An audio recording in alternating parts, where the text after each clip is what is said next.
നിങ്ങളുടെ ഫോണുകളിൽ drug addicts in Kerala എന്ന് സെർച്ച് ചെയ്ത് നോക്കൂ. സമൂഹത്തെ കാർന്നു തിന്നുകൊണ്ടിരിക്കുന്ന, മനുഷ്യരിലെ മാനുഷിക മൂല്യങ്ങളെ നശിപ്പിച്ചു കളയുന്ന ലഹരി എന്ന വില്ലൻ്റെ ഞെട്ടിപ്പിക്കുന്ന കണക്കുകൾ നമുക്ക് കാണാൻ സാധിക്കും. അതിൽ 31% വിദ്യാർത്ഥികളാണ്. മനുഷ്യരെ, പ്രത്യേകിച്ച് യുവാക്കളെ, ലഹരിക്കടിമപ്പെടുത്തുന്ന സാമൂഹിക കാര്യങ്ങൾ എന്തൊക്കെയാണെന്ന് നമുക്കൊന്ന് ചർച്ച ചെയ്യാം. ഒന്നാമത്തെ കാരണം നിരീശ്വരവാദികളും യുക്തിവാദികളും വിദ്യാർത്ഥികളുടെയും യുവാക്കളുടെയും ഹൃദയങ്ങളിൽ കുത്തിവെക്കുന്ന ലിബറൽ ചിന്താഗതി, തോന്നിയതുപോലെ ജീവിക്കാമെന്ന ആശയവുമാണ്. ഈ വിഷയത്തിൽ സിനിമകളാണ് രണ്ടാം പ്രതി.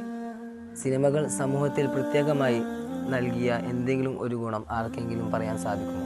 ഒരു ഗുണവും നൽകില്ലെന്ന് മാത്രമല്ല, ആൺ പെൺ വ്യത്യാസമില്ലാതെ യുവാക്കളെയും വിദ്യാർത്ഥികളെയും ലഹരിക്കണിയിൽപ്പെടുത്തിയതിൻ്റെ പൂർണ്ണ ഉത്തരവാദിത്വം സിനിമകൾക്കും റീൽസുകൾക്കും വെബ് സീരീസുകൾക്കും തന്നെയാണ്.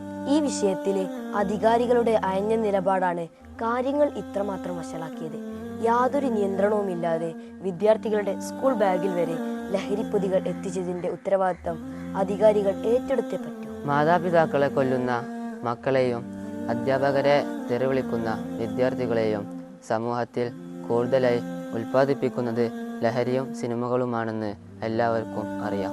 കോടികളുടെ ലാഭമാണോ, ക്രമസമാധാനമുള്ള സമൂഹമാണോ അധികാരികൾ സ്വപ്നം കാണുന്നത്? മനുഷ്യപക്ഷത്ത് നിൽക്കേണ്ടവർ മനുഷ്യവിരുദ്ധ പക്ഷത്ത് നിൽക്കുന്നത് അപകടകരവും ഖേദകരവുമാണ്.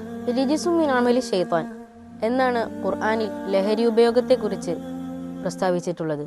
മനുഷ്യനെ തിന്മയിലേക്ക് മാത്രം നയിക്കുന്ന ലഹരി ഉപയോഗത്തെ പൂർണ്ണമായും വെടിയാനാണ് ഖുർആനിൽ കൽപ്പിച്ചിട്ടുള്ളത്. കണ്ണു തുറക്കേണ്ടത് അധികാരികളാണ്. പ്രായോഗികമായ നിയന്ത്രണങ്ങൾ കൊണ്ടുവരികയും ലഹരി ഉപയോഗത്തിലേക്കും മറ്റു കുറ്റകൃത്യങ്ങളിലേക്കും പ്രചോദിപ്പിക്കുന്ന സിനിമകളെയും റീലുകളെയും നിരോധിക്കുകയും ചെയ്യുക എന്ന ഉത്തരവാദിത്വം സർക്കാരുകൾ ഏറ്റെടുക്കുമ്പോൾ മാത്രമാണ് ക്രമസമാധാനമുള്ള ഒരു സമൂഹം രൂപപ്പെടുന്നത്.